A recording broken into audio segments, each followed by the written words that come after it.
The wind howled across the empty plains, pulling dust from the ground and carrying it like ghosts through the station yard. The small wooden depot stood alone at the edge of the prairie, its paint long peeled away by sun and time. A train whistle echoed faintly in the distance, fading like a promise never kept. She stood there, clutching a bundled baby to her chest, her hands trembling against the cold. No one came for her. Her name was Claire, though she hadn't heard anyone say it in months. It had been scrawled on the letter that came with the train ticket, her one-way passage to Wyoming territory. She had believed the letter meant a new beginning. A man had written it, polite and kind in his words, offering marriage and safety. He had called himself Jonas Miller, a rancher who needed a wife to care for his homestead and help raise his young daughter.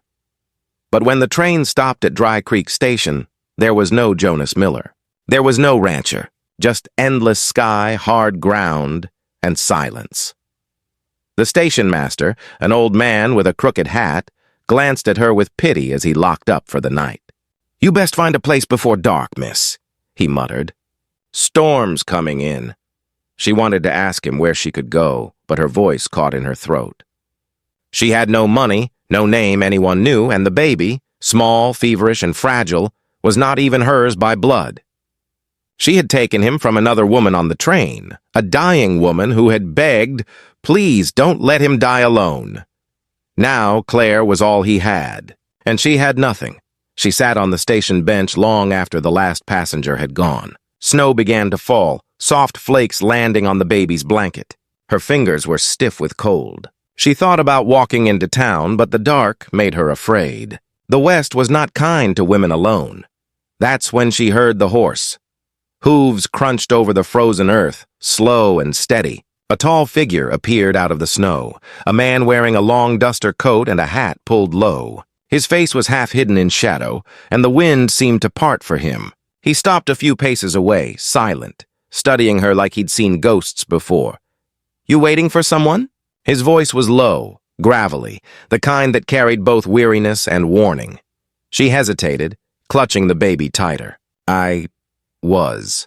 The man looked around the empty platform. "Don't seem like he's coming," she shook her head. "No." He dismounted slowly, boots thudding against the planks. He walked closer, eyes narrowing at the sight of the baby. "You alone out here with a child?" "He's sick," she said softly.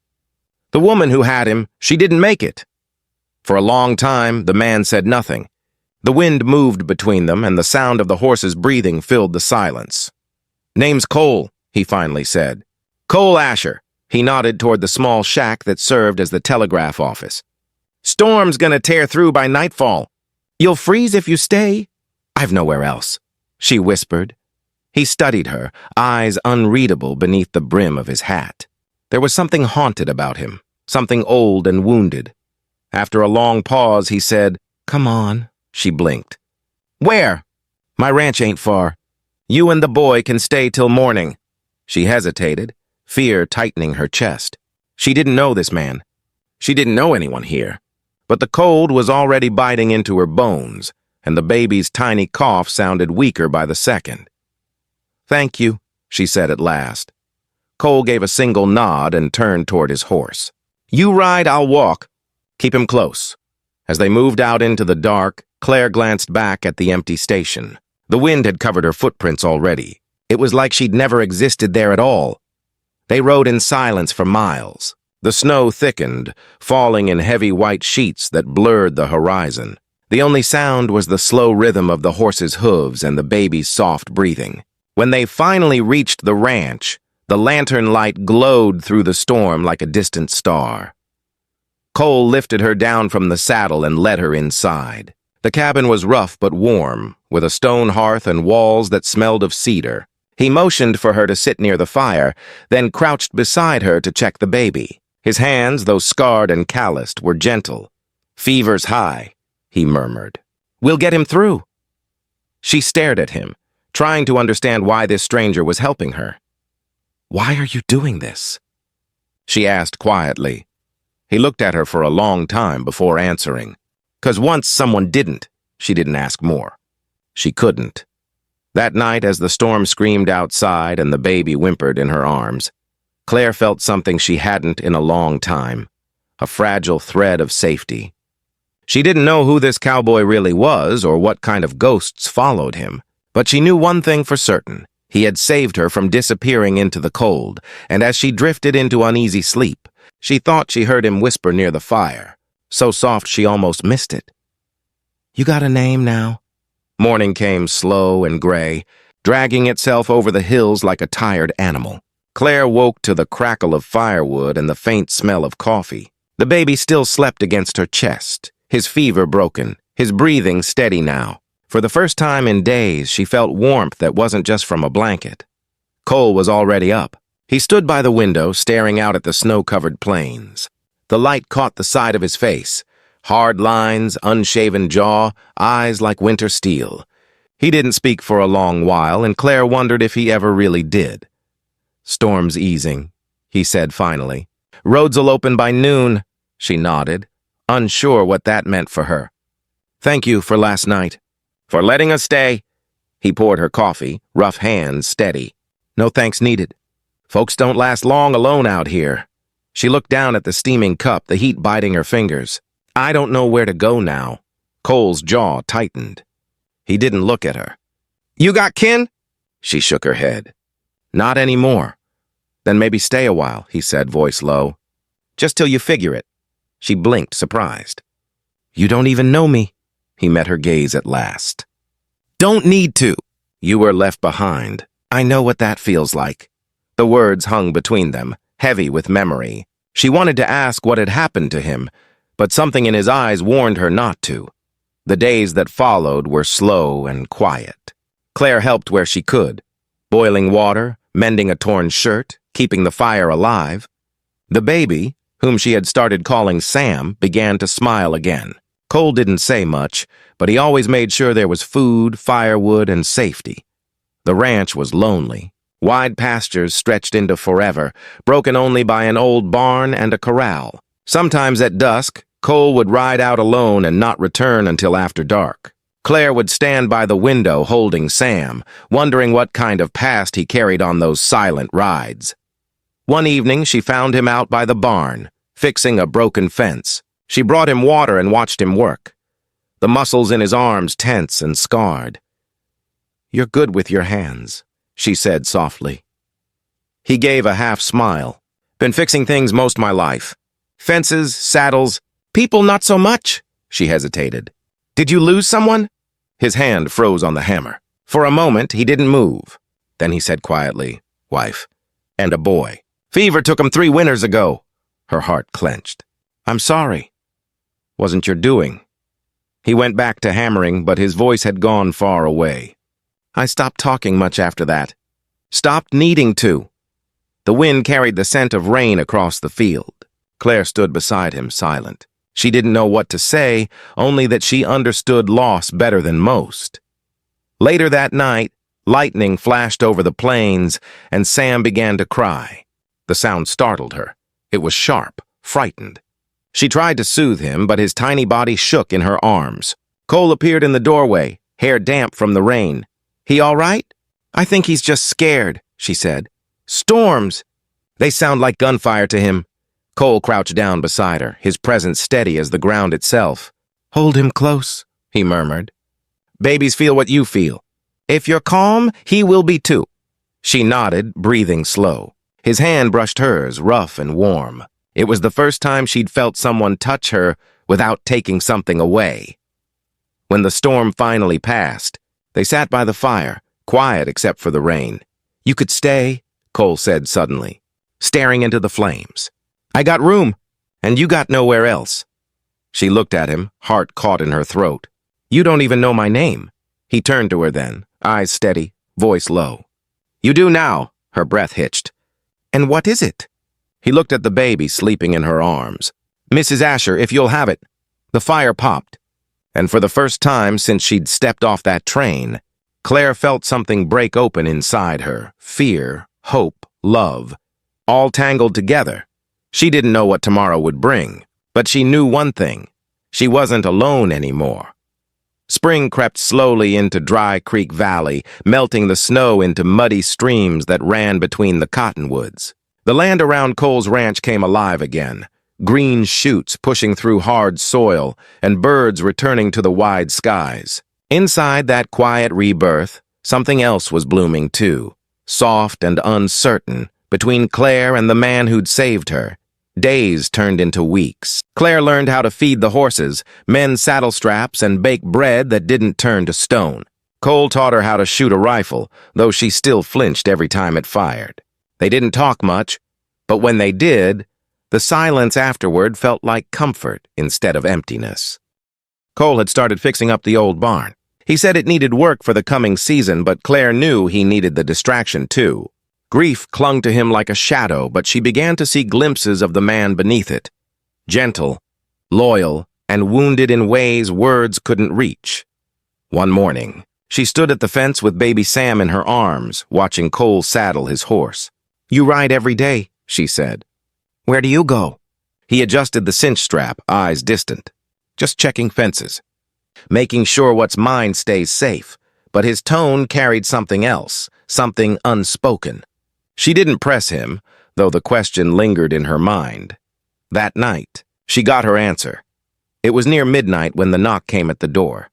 Sharp, urgent. Cole reached for his rifle before she could move. He motioned her to stay quiet, then pulled open the door. Two men stood outside, their coats soaked with dust and rain. One wore a deputy's badge. "Evening, Asher," the deputy said. "We're looking for a woman. Came off the train a while back.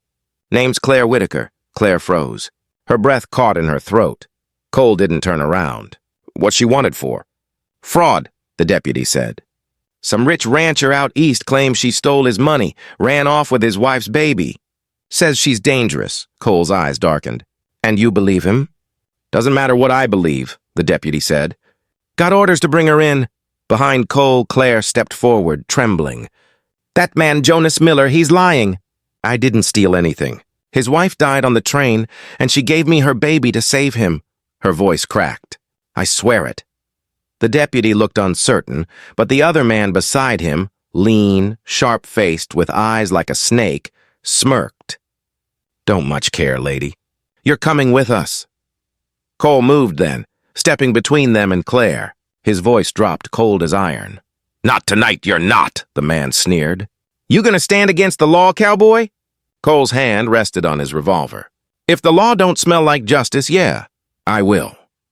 The two strangers stared at him for a long, dangerous second. Finally, the deputy sighed.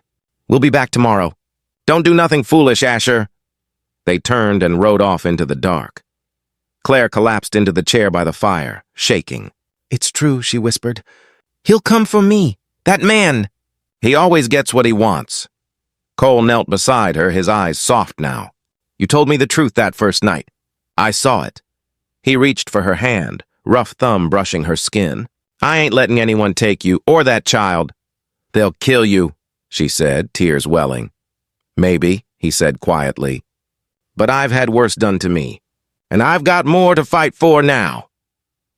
The words cut through her fear like sunlight through storm clouds. She wanted to tell him what that meant to her, what he'd become, but the words tangled in her throat.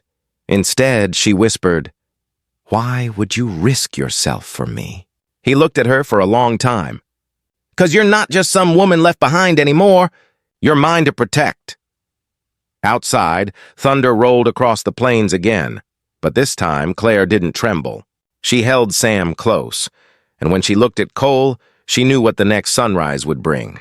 Danger, yes, but also a kind of love she'd never believed she deserved. In the morning, they would run, but tonight, they stood together, hearts steady, facing the storm. The dawn came blood-red over the plains. A thin mist hung above the frozen grass, and the first light caught on the barrel of Cole's rifle as he saddled the horses. Claire held Sam close, her shawl drawn tight around her shoulders, her heart pounding with every sound that broke the silence. They hadn't slept. After the deputy's warning, Cole knew the men would return, and not alone. She could see it in his eyes, the quiet calculation of a man who'd been hunted before. "We ride south," he said, tightening the reins. "There's an old line shack near Canyon Ridge." "They won't find us there easy." She nodded, though fear clawed at her chest. What if they do? Then I make sure they don't leave. The words sent a chill through her. But when she looked at him, his coat dusted with frost, his eyes steady as stone, she knew he meant every word. They left the ranch behind as the sun climbed, the wind biting cold. Sam slept in her arms, his tiny hand clutching her dress. The land stretched endless ahead of them, a sea of wild grass and red earth. Behind them, smoke rose faintly from the chimney, a home they might never see again. By noon, they reached the ridge. Cole led her into a narrow pass between the rocks where a cabin leaned crooked beneath the cliffs. It looked forgotten by time. "This'll do," he said, leading the horses inside the canyon's shadow. "We'll stay here till I figure our next move." Inside, the shack smelled of pine and dust. A single cot, a cold stove, and walls thin enough to whisper through. Still, it was shelter. That night, as the wind moaned through the cracks, Claire sat by the small fire while Cole cleaned his gun. The baby slept beside her, peaceful in the faint warmth. "I never meant to bring this trouble on you," she said softly. "You could have let me go." Cole didn't look up.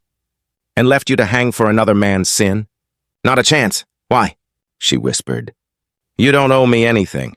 He set the gun aside, eyes dark in the firelight. "I owe the dead," he said. "My wife once begged me to help a woman same as you, a runaway beaten half to death. I turned her away. She died 2 nights later. I ain't made that mistake twice." Tears filled her eyes unbidden. "You're not the man you think you are, Cole." "Maybe not," he said, his voice barely above the crackle of flame. "But I'm trying." For a moment, silence filled the room, thick, heavy, but not cold. She moved closer, the firelight catching her face, soft and tired and brave. "You've already saved us more than once," she said. "You don't have to keep doing it." He met her gaze. "Maybe I want to." The words hung between them, slow and tender, until the quiet was broken by the sound of horses outside. Cole was on his feet in an instant. He blew out the lamp, signaling her to stay low. Claire's heart raced as she clutched Sam tight. Through the cracks in the boards, she saw lanterns moving. 3, maybe 4 men, riding through the canyon. Voices echoed off the stone. One of them was the snake-eyed man from the night before. "She's here, I tell ya," he called out. "Asher's too stubborn to run far." Cole crouched beside the window, his revolver in hand. The tension in him was coiled, silent, lethal. He waited until the men dismounted, their boots crunching on gravel. The first shot cracked like thunder. One lantern shattered, sparks scattering into the dark. Chaos erupted, shouts, gunfire, the echo of hooves pounding against rock. Claire covered Sam's ears, praying it would end quickly. When the shooting stopped, there was only the wind again. Cole stepped back inside, breathing hard, blood on his sleeve. "They'll be back," he said, reloading with steady hands. "They'll bring more next time." Claire looked at him, trembling. "We can't keep running forever." "No," he said, glancing toward the horizon. "We finish it." He holstered his gun and turned to her. "You trust me?" She nodded without hesitation. "With my life." "Then you and the boy stay hidden. Whatever happens tomorrow, don't come out till it's quiet again." She wanted to argue, but something in his eyes, an old sorrow mixed with fierce resolve, silenced her. As he stepped out into the night, the wind carried his voice back through the doorway, low and certain. "No one's taken what's mine again." Claire held Sam close, tears falling silently as the night swallowed him whole. The next morning broke quiet and hollow, the kind of silence that feels like the earth holding its breath. Claire woke to find Cole gone, only his coat hanging by the door. The fire had burned down to ash. For a moment, she sat still, holding Sam and listening to the faint wind whisper through the canyon. She knew what he'd gone to do. Cole Asher wasn't a man who ran from his ghosts. He faced them, no matter the cost. He had saved her more than once, but this time she feared he might not come back. She waited as the sun climbed higher, shadows stretching long across the ground. By midday, she could stand it no longer. She bundled Sam tight and stepped outside, her boots crunching on the frost. The air smelled of iron and dust. Down the ridge, smoke rose in the distance. The town of Dry Creek. She followed the trail slow, heart hammering with every step. When she reached the outskirts, she heard gunfire, sharp, echoing across the street. She ducked behind an old wagon, clutching the baby close. In front of the saloon, men stood with rifles drawn, and there, in the middle of the dusty street, stood Cole. His coat was torn, his face streaked with blood, but his eyes, cold, steady, unbroken. Opposite him stood the snake-eyed man, his gun trained on Cole. The deputy lay nearby, wounded but breathing. The snake-eyed man grinned. "You should have stayed quiet, Asher," he called. "You think that woman's worth dying for?" Cole's hand twitched near his revolver. "Worth more than you'll ever know." "She's a thief," the man spat. "A liar." "No," Cole said. "She's someone you left to die." "Big difference." The street went still. Then, in one breath, both men drew. 2 shots split the air. The echo rang off the buildings and rolled out toward the hills. When the smoke cleared, the snake-eyed man stumbled, clutching his chest before falling face first into the dust. Cole stood swaying for a moment, his gun still smoking, then dropped to one knee. "No," Claire whispered. She ran to him, heart shattering with every step. She knelt beside him, hands shaking as she touched his shoulder. "Cole, please no." His breath came ragged, a red bloom spreading across his shirt. "You're safe now," he murmured. "You and the boy." "Don't you dare say goodbye," she cried, tears falling fast. "We still need you." "I need you," he tried to smile. "You already got what you needed. A name. A home." "I got more than that," she whispered. "I got you." For a moment his eyes softened, the storm in them finally easing. He reached up, brushing a tear from her cheek. "Then maybe I'd done one good thing after all." His hand fell, and for a long, terrible heartbeat, the world went still. But then a voice, familiar and urgent, shouted from behind her. The deputy, clutching his arm, was running toward them. "He's still breathing." "Get him inside!" They carried Cole into the saloon, laid him on a table, and the deputy worked to stop the bleeding. Claire held his hand the whole time, whispering prayers she didn't know she remembered. Hours passed before the bleeding stopped. When Cole finally stirred, his voice was hoarse but alive. "Still here?" "Always," she said, smiling through tears. The deputy nodded toward her. "You're clear now, miss. That man Miller? Turns out he's the one wanted for fraud. You're free to go." But Claire didn't move. She looked at Cole, at the man who'd risked everything for her and the baby, and she knew where home truly was. Weeks later, when spring finally broke across Dry Creek, the ranch came alive again. New horses filled the pasture, and the fields turned green under the sun. Claire stood by the porch, Sam playing in the dirt at her feet. Behind her, Cole stepped out, still limping but stronger. He wrapped an arm around her waist and looked out over the land. "Never thought I'd have this again," he said quietly. "You didn't just find it?" she whispered. "You built it." He looked down at her, eyes soft and full. "Guess that makes us a family then," she smiled, resting her head against his chest. "We always were." The wind carried across the prairie, warm and gentle now, and for the first time, Claire felt the weight of her old life fade completely. She had been left at a train station with a baby and no name, but in the end, the West had given her both, and as the sun sank low behind the hills, the silent cowboy who once said, "You do now," took her hand, and together they walked back inside their home.